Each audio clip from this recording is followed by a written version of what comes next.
శక్తి పథకం అమలుతో కూటమి ప్రభుత్వం మరో మైలురాయిని చేరుకుందని జమ్మలమడుగు ఎమ్మెల్యే ఆదినారాయణ రెడ్డి టీడీపీ జిల్లా అధ్యక్షుడు భూపేష్ రెడ్డి తెలిపారు. కడప జిల్లా జమ్మలమడుగు ఆర్టీసీ డిపోలో ఈ పథకాన్ని ఘనంగా ప్రారంభించారు. ఈ సందర్భంగా మాట్లాడుతూ సూపర్ 6 లో లేని పథకాన్ని కూడా అమలు చేసిన ఘనత కూటమి ప్రభుత్వానిదేనని పేర్కొన్నారు. స్త్రీ శక్తి పథకం ఇప్పటికే విజయవంతంగా కొనసాగుతోందని, ఇప్పుడు దివ్యాంగ శక్తి పథకం వరం లాంటిదని తెలిపారు. 100% వైకల్యం ఉన్న దివ్యాంగులకు సహాయకులుగా వెళ్లే వారికి 50% టికెట్ రాయితీ మరియు ఈ పథకం ద్వారా దివ్యాంగుల జీవన ప్రమాణాలు మెరుగుపడతాయని ఆశాభావం వ్యక్తం చేశారు. దివ్యాంగుల శక్తి అనే పథకాన్ని ప్రారంభించడం జరుగుతా ఉంది. ఇది కూడా మనం సంక్షేమంలో భాగంగా ఒక మైల్ రాయి దాటడం జరుగుతా ఉంది.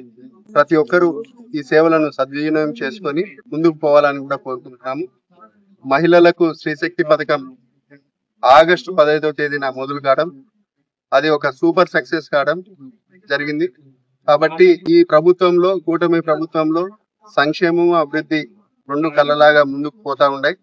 మరీ ముఖ్యంగా కడప జిల్లాలో ఈ సంక్షేమం అభివృద్ధి అనేది చాలా వేగవంతంగా జరుగుతూ ఉంది. దాంతో భాగంగానే కడప జిల్లా కొప్పర్తి కానీ, లేకపోతే కడప మన జమ్లోడు స్టీల్ ప్లాంట్ కానీ, సాస్కి కింద నిధుల కింద టూరిజం డెవలప్ కావడం కానీ, గ్రామీణ ఉపాధి పనులు కానీ, ఈ విధంగా ప్రతి ఒక్క విషయంలో R&B రోడ్లు కూడా గుంతలు లేని రోడ్లు ప్యాచ్ వర్క్లు చేస్తూ ఈరోజు అభివృద్ధి సంక్షేమం రెండు ముందుకెళ్తున్నాయి. దాంతో భాగంగా ఈరోజు దివ్యాంగుల శక్తి అనే పథకం కూడా ప్రారంభించడం జరిగింది.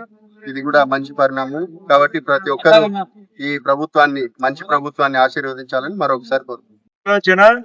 కూటమి ప్రభుత్వం అధికారంలోకి 21వ నెల 7 నెలల కిందట 15/8/2025 నాడు, అంటే ఆగస్టు 15 నాడు స్త్రీ శక్తి పథకం ద్వారా ఈ జిల్లాలో 2.5 కోటి మంది మహిళలు ప్రయాణం.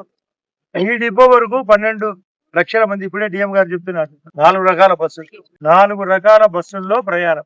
ఉద్యోగస్తులు సైతం మేనిఫెస్టోలో ఈ మాట చెప్పలే. యాక్చువల్ గా సూపర్ 6 లో అదనపు భాగం ఇది. దీనికి ఖర్చు 207 కోట్లు రాష్ట్ర ప్రభుత్వానికి పడ్డారు.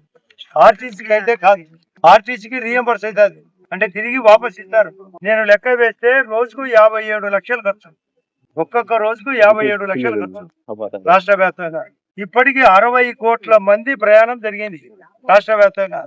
మహిళా శక్తి గతంలో ఉన్నది, లేచింది మహిళా లోకం, దద్దరిల్లింది పురుష ప్రపంచం అని. అదే కాకుండా ఆర్టీసీ తిరగాల మారుమూలకు కూడా.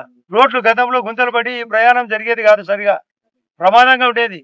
ప్రమాదం తగ్గింది, ప్రయాణ సుఖం జరిగింది, ఖర్చు కూడా తగ్గింది. ఆర్టీసీ కూడా అరుగుదల కానీ రిపేర్లు కానీ లేకుండా. అంటే ఈ విధమైన ఆలోచన చేసే అటు పనులు, ఇటు పథకాలు.